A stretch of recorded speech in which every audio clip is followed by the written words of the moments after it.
ഇന്ന് സാമ്പിൾ വെടിക്കെട്ട് നടക്കാനിരിക്കവെയാണ് തൃപ്പൂണിത്തുറയിൽ അത്യുഗ്ര സ്ഫോടനം നടന്നിരിക്കുന്നത്.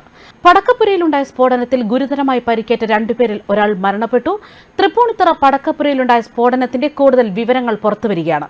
തിരുവനന്തപുരം ഉള്ളൂർ സ്വദേശി വിഷ്ണുവാണ് മരണപ്പെട്ടത്. ഗുരുതരമായി പരിക്കേറ്റ രണ്ടാമത്തെയാളെ എറണാകുളത്തെ സ്വകാര്യ ആശുപത്രിയിൽ പ്രവേശിപ്പിച്ചു. തൃപ്പൂണിത്തുറയെ നടുക്കിയ സ്ഫോടനത്തിൽ നിരവധി പേർക്കാണ് പരിക്കേറ്റിരിക്കുന്നത്. ഇതിൽ കുട്ടികളടക്കം ഉൾപ്പെടുന്നു എന്ന റിപ്പോർട്ടുകളാണ് പുറത്തുവരുന്നത്. പടക്കപ്പുരയ്ക്ക് സമീപമുള്ള 25 വീടുകൾക്ക് നാശനഷ്ടം സംഭവിച്ചു. പുതിയകാവ് ഭഗവതി ക്ഷേത്രത്തിന്റെ ഭാഗമായി ഇക്കഴിഞ്ഞ ദിവസം രാത്രി തെക്കും ഭാഗത്തിന്റെ വക വലിയൊരു വെടിക്കെട്ടാണ് പുതിയകാവ് ക്ഷേത്ര മൈതാനത്ത് നടന്നത്. തിങ്കളാഴ്ച രാത്രി, അതായത് ഇന്ന് വടക്കും ഭാഗത്തിന്റെ വെടിക്കെട്ട് നടത്താനിരിക്കവെയാണ് ഇത്തരത്തിൽ വൻ സ്ഫോടനം നടന്നിരിക്കുന്നത്. വടക്കും ഭാഗത്തിന്റെ വെടിക്കെട്ടിന്റെ ഭാഗമായി തന്നെ രാവിലെ സാമ്പിൾ വെടിക്കെട്ടൊക്കെ നടത്തിയിരുന്നു. ഇതിന് പിന്നാലെ രാവിലെ 11 മണിയോടുകൂടിയാണ് നാടിനെ നടുക്കുന്ന പടക്കശാലയിൽ ഉഗ്ര സ്ഫോടനം നടന്നത്.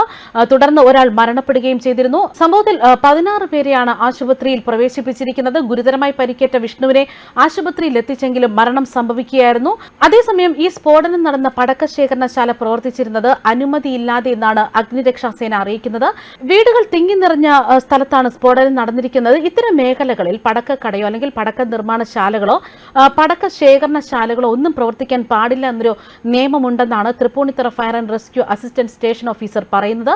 പടക്കപ്പുരയ്ക്ക് അനുമതിക്ക് അപേക്ഷ നൽകിയിരുന്നെങ്കിലും പോലീസ് അനുമതി നൽകിയിരുന്നില്ല എന്നും വിവരമുണ്ട്. അപകടത്തിൽ ഗുരുതരമായി പരിക്കേറ്റ 5 പേരെ മെഡിക്കൽ കോളേജിലേക്ക് മാറ്റിയതായിട്ടാണ് ആശുപത്രി അധികൃതർ പറയുന്നത്.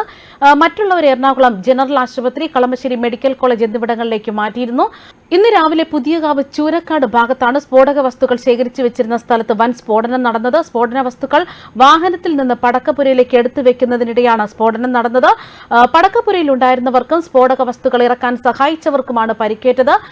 വാഹനം വരെ തെറിച്ചുപോയി എന്നുള്ള വിവരങ്ങളാണ് പുറത്തുവരുന്നത്. പരിക്കേറ്റ 8 പേരെ വിവിധ ആശുപത്രികളിൽ പ്രവേശിപ്പിച്ചു.